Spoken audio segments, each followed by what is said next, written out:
Chandrayaan 3 VS Luna 25 चांद पर कब और किस जगह उतरेंगे मिशन, यह कैसे तय होता है? समझे ये बारीकियां। चंद्रयान 3 वीएस लूना 25 लैंडिंग से पहले चंद्रयान 3 और लूना 25 चंद्रमा की कक्षा में है। दरअसल लैंडिंग तिथि और जगह का चयन कई कारकों से होता है। 23 अगस्त वह तारीख है जिस दिन चंद्रमा पर दिन की शुरुआत होती है। अवलोकनों और प्रयोगों के लिए अधिकतम समय मिले, इस लिहाज से चंद्रयान 3 का चंद्र दिवस की शुरुआत में उतरना जरूरी है।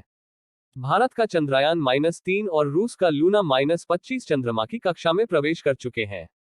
शुक्रवार को चंद्रयान 3 के लैंडर मॉड्यूल की गति धीमी डीबूस्टिंग करने की पहली प्रक्रिया सफल रही और अब वह चांद से महज 113 किलोमीटर की दूरी पर पहुंच गया है।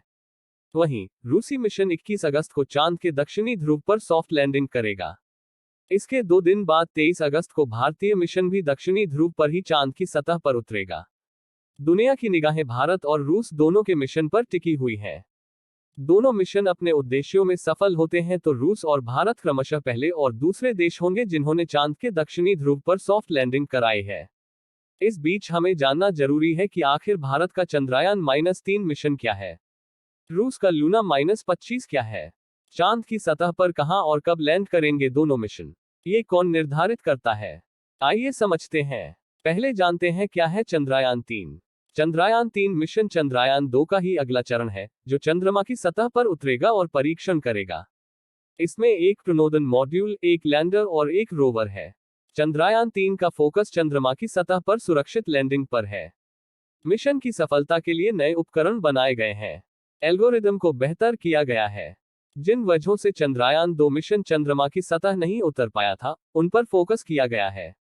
चंद्रयान 3 ने 14 जुलाई को दोपहर 2:35 बजे श्रीहरिकोटा केंद्र से उड़ान भरी और सब कुछ योजना के अनुसार होता है तो यह 23 अगस्त को चंद्रमा की सतह पर उतरेगा। मिशन को चंद्रमा के उस हिस्से तक भेजा जा रहा है जिसे डार्क साइड ऑफ मून कहते हैं। ऐसा इसलिए क्योंकि यह हिस्सा पृथ्वी के सामने नहीं आता। लूना -25 क्या है? रूसी अंतरिक्ष एजेंसी रास्कास्माज ने 10 अगस्त को लूना 25 अंतरिक्ष यान लॉन्च किया था। इसे मॉस्को से लगभग 3450 मील 5550 किलोमीटर पूर्व में स्थित वोस्तोचनी कोस्मोड्रोम से लॉन्च किया गया था। लूना 25 को 313 टन वजनी रॉकेट सोयुज 2.1B में भेजा गया है। इसे लूना ग्लोब मिशन का नाम दिया गया है। किट की लंबाई करीब 46.3 मीटर है और इसका व्यास 10.3 मीटर है। उम्मीद जताई जा रही है कि 21 अगस्त को यह चांद की सतह पर पहुंच जाएगा। रूस इससे पहले 1976 में चांद पर लूना -24 उतार चुका है। विश्व में अब तक जितने भी चांद मिशन हुए हैं, वे चांद के भूमध्य रेखा पर पहुंचे हैं। लूना -25 सफल हुआ तो ऐसा पहली बार होगा कि कोई देश चांद के दक्षिणी ध्रुव पर लैंड करे। तो दोनों मिशनों के चंद्र सतह पर उतरने का समय कैसे निर्धारित हुआ? लूना -25 एक शक्तिशाली रॉकेट पर सवार होकर 10 अगस्त को प्रक्षेपण के बाद केवल 6 दिनों में चंद्रमा की कक्षा में पहुंच गया। चंद्रयान -3 को 14 जुलाई को लॉन्च होने के बाद 23 दिन लग गए। दरअसल पृथ्वी के गुरुत्वाकर्षण से बाहर निकलने के लिए बूस्टर या कहें शक्तिशाली रॉकेट यान के साथ उड़ते हैं।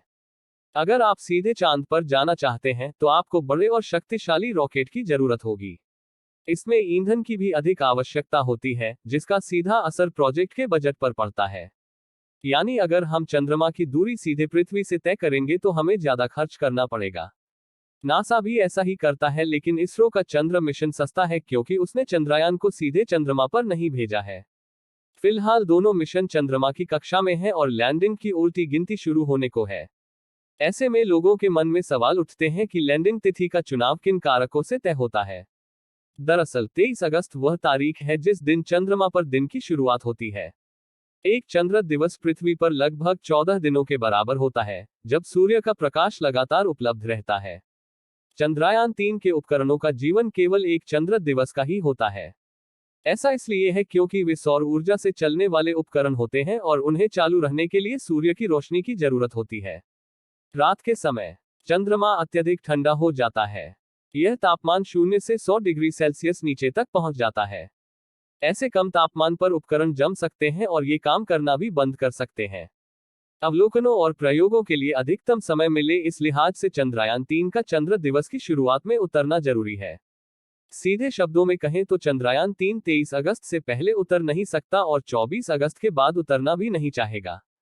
वहीं दूसरी ओर लूना -25 के लिए ऐसा कोई मुद्दा नहीं है। यह भी सौर ऊर्जा से संचालित है, लेकिन इसमें रात के समय उपकरणों को गर्मी और बिजली प्रदान करने के लिए एक जनरेटर भी लगाया गया है। इसका जीवन 1 वर्ष है और इसकी लैंडिंग चंद्रमा पर उपलब्ध सूर्य की रोशनी पर निर्भर नहीं करती। भारतीय और रूसी मिशन कितनी दूरी पर उतरेंगे? दोनों मिशनों चंद्रमा के दक्षिणी ध्रुव के पास चंद्र सतह पर उतरेंगे। लैंडिंग की जगह चंद्रमा पर बिल्कुल ध्रुवीय क्षेत्र में नहीं है। चंद्रयान 3 के लिए निर्धारित स्थल लगभग 68 डिग्री दक्षिण अक्षांश है, जबकि लूना -25 का स्थान 70 डिग्री दक्षिण के करीब है।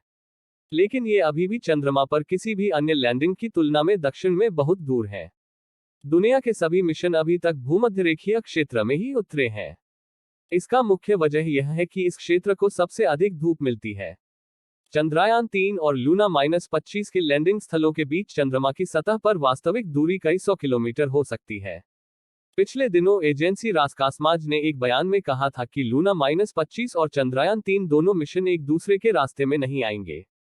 हम किसी देश या स्पेस एजेंसी के साथ प्रतियोगिता नहीं कर रहे हैं। दोनों मिशन में लैंडिंग के लिए अलग अलग क्षेत्रों की योजना है।